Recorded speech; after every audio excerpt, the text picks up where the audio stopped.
قررت الحكومة مواصلة دعم مهني النقل للمرة السابعة على التوالي، وذلك بسبب استمرار ارتفاع سعر المحروقات.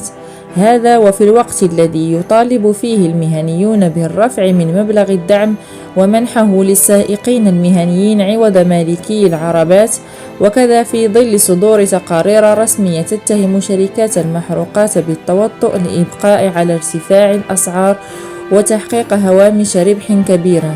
وسيتم فتح منصة من أجل تسجيل المهنيين، وسيحدد الدعم بناء على السعر الذي تباع به المحروقات.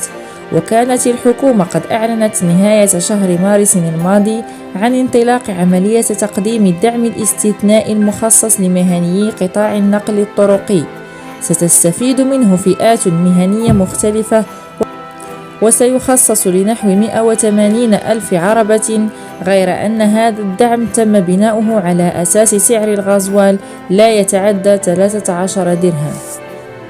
وكانت الحكومة قد أطلقت منذ يوم الأربعاء 23 مارس المنصرم رسميا عملية تقديم الدعم الاستثنائي المخصص لمهنيي قطاع النقل الطرقي، الذي تم الإعلان عنه في المجلس الحكومي المنعقد في 10 من الشهر ذاته، موجها لفئات معنية مختلفة ولنحو 180 ألف عربة. وتهدف الحكومة عبر تقديم هذا الدعم إلى مساندة مهنيي قطاع النقل عبر التخفيف من آثار ارتفاع أسعار المحروقات بالسوق الداخلي بفعل التصاعد المستمر للأسعار دولياً.